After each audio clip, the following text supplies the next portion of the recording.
안녕하세요. 공시와 투자 키팩터를 통해 투자 아이디어를 찾아주는 테린이 아빠입니다. 내용 보시고 도움되시면 구독, 좋아요, 알람 부탁드리겠습니다. 하루는 이제 주변 지인분들 중에 이제 VC 출신이신 분이 이제 나이 드신 분이 한 분 있는데 그분이 이제 그 PR이라고 하는 거를 말씀하시면서 PR이 한 개지 뭐 여러 개야? 라고 이렇게 말씀을 하시더라고요. 그래서 이제 저는 이제 벙 쪄가지고 사실 저는 이제 PR이 여러 개인데 뭐 구체적으로 서로 얘기하기 싫으니까 뭐 저는 이제 예 알겠습니다 하고 그냥 말아버렸거든요. 그런데 이 PR이라고 하는 거는 이 여의도에서 우리가 이 주식 투자하시는 분들은 굉장히 다양한 방법으로 표현을 해요. 그 표현에 대해서 이해를 할 수 있어야 됩니다. 우선 그 보시면은 이 12개월 포워딩 앞으로 이제 12개월 포워딩 FI1, FI2 그 다음에 이제 확정 실적 트레일링 이 다섯 가지는 기본적으로 알고 있어야 돼요.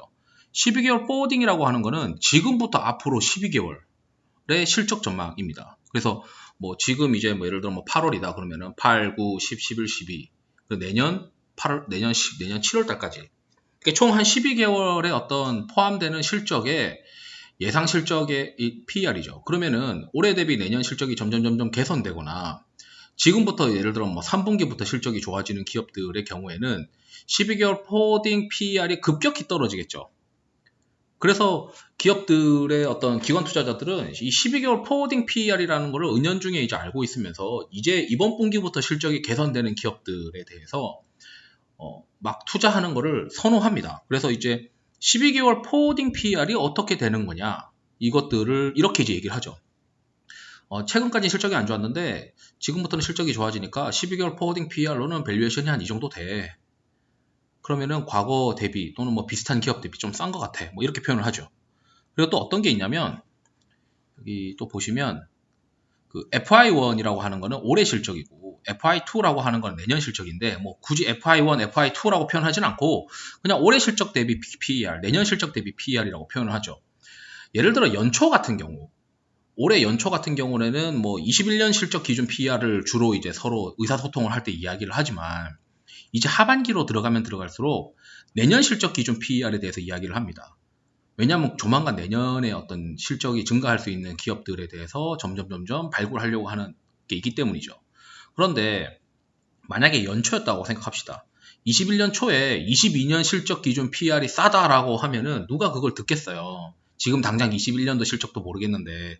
그래서 이게 어떤 시점에 따라서 그 의사소통을 할 때 이제 올해 실적으로 얘기를 할 때가 올해 실적으로 얘기할 때는 뭐 대부분 상반기고 내년 실적을 기준으로 우리가 뭐 멀티플을 얘기할 때는 대부분 하반기에 보통 이렇게 이제 표현을 많이 합니다.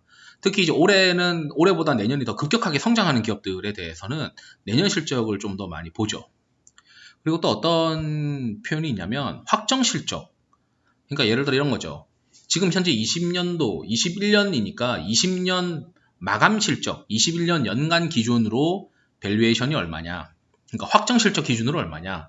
또는 트레일링이라고 하는 거는 지금부터 발표된 실적 4개의 분기를 합쳤을 때 보통 이제 트레일링이라고 하는데, 이제 지금 2분기가 발표되고 있으니까 올해 2분기, 그리고 올해 1분기, 작년 4분기, 작년 3분기 요 4개 분기를 1년이라고 보고 그 1년 동안의 확정 실적을 얼마나 싸냐 비싸냐를 얘기를 합니다. 이걸 왜 얘기하냐면 보통은 와 이 기업 지금까지 확정된 실적만 보더라도 너무 싼 거 아니야? 이렇게 이제 이야기하고 싶을 때 보통 이제 확정 실적 그리고 이제 지금같이 이제 1분기, 2분기로 들어가게 되면 트레일링 기준으로 되게 싸다 이렇게 이제 트레일링 PER 기준으로 되게 싸다라고 이제 표현을 하죠.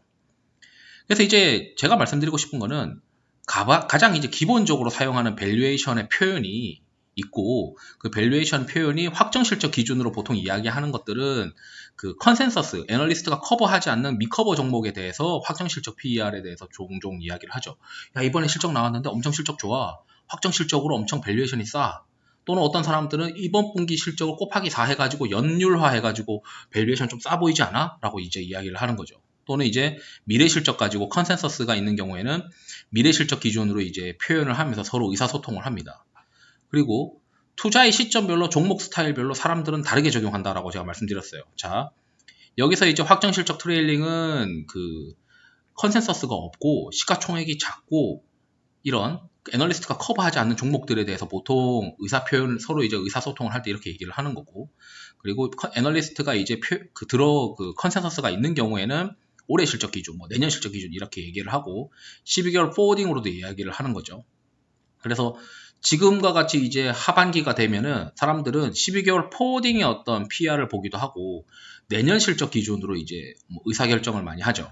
점점 시간이 지나면 지날수록 내가 이 기업을 투자했을 때 보통 한 6개월 이상 들고 갈 거니까 사람들이 지금 연말쯤 되면은 2022년도의 실적 기준으로 밸류에이션을 보고 플레이를 할 테니 나는 올해 말 기준, 올해 이제 하반기에는 내년 실적 기준으로 좀 상대적으로 싸 보이는 걸 사야겠다. 뭐 이렇게 이제 생각을 하다 보니까 그게 이제 은연중에 서로 의사소통할 때 이야기가 되는 거죠.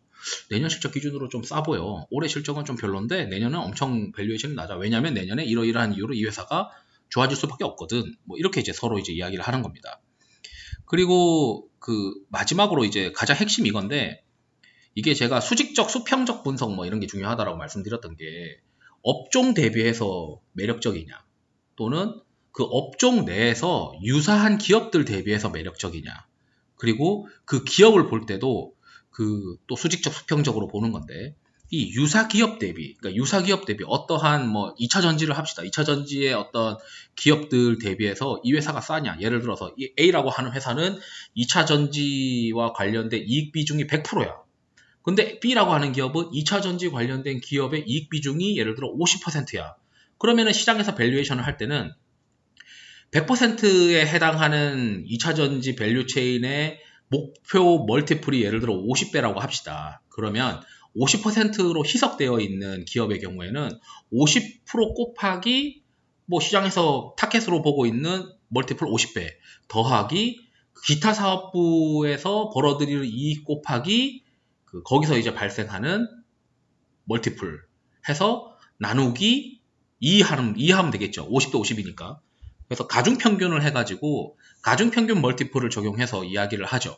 그래서 유사기업을 볼 때는 비즈니스 모델을 잘 분석을 해서 거기서 이제 이 회사가 기여하고 있는 이익 비중이 어떻게 되는지 이런 것들을 잘 고민을 한 다음에 뭐 일부 이익만 뭐 2차 전지의 어떤 이익이 반영되고 있는 기업들 또는 미래의 2차 전지 이익 비중이 이렇게 커질 수 있는 기업들이 시장에서 어떻게 밸류에이션을 받고 있는지를 비교를 하는 게 이제 유사 기업 대비하는 거고 A라고 하는 기업이 예를 들어 뭐 우리가 지금 하이닉스가 뭐 박살이 나고 있는데 하이닉스가 이제 거의 대부분의 이익 비중이 D램이죠. 과거에도 D램이고 뭐 낸드가 좀 일부 있긴 하지만 이 D램이 이제 대부분이고 비즈니스 모델이 그렇게 바뀌진 않았지만 이 업황에 따라서 비즈니스 그 기업 실적이 왔다 갔다 하는 기업들이 있어요. 이제 그런 기업들의 경우에는 과거에 이 회사가 잘 나갈 때 받았던 밸류에이션은 이 정도, 못 받았던 업황이 안 좋았을 때 받았던 밸류에이션이 이 정도.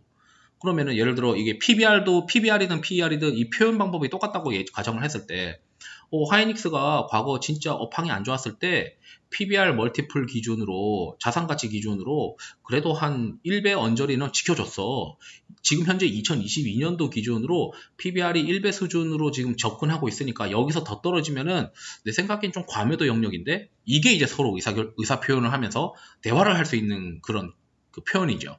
그래서 과거의 히스토리를 보고 그 히스토리 대비해서 싸냐 비싸냐 과거에 이제 잘 나갔을 때 업황과 지금 현재 업황을 봤을 때 지금이 과거보다 더 이제 좋은 업황이니까 과거에 받았던 최상위권의 어떤 밸류에이션 대비 더 프리미엄을 받아야 돼 라고 이제 표현을 하든지 아니면 과거에 정말 안 좋았을 때 대비해서 지금 밸류에이션은 어느 정도 락바텀 구간이야. 이제부터는 모멘텀이 언제 발생이 되면서 다시 한번 주가가 올라갈 수 있는지를 체크를 해야 돼.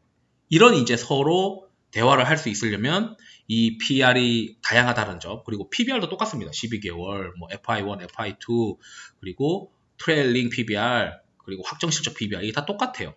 그래서 이 유사기업 대비 비교하는 거는 비즈니스 모델을 상호간에 어떻게 비교를 해야 되는 거고, 과거 받았던 밸류에이션 대비해서 우리가 싸냐 비싸냐를 공부하기 위해서는 그 기업의 히스토리를 체크를 해야 돼서, 예를 들어 내가 어떤 기업을 처음 공부를 한다. 그러면 그 기업의 유사한 기업들도 공부를 해야 되고 그 기업의 과거 이제 보고서들도 한 5년치까지 막 다 뒤져가지고 기업의 어떤 핵심 히스토리들을 다 주가의 어떤 변화를 줬던 핵심 히스토리들을 우리가 다 알게 되면 이제 이 기업에 대해서 이해력이 좀 높아지는 거죠.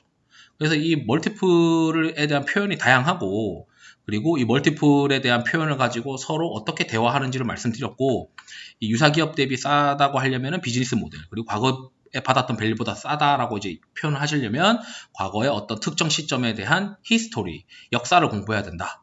이렇게 좀 말씀드리면서 영상을 마치도록 하겠습니다. 투자에 도움이 되시길 바랍니다. 감사합니다.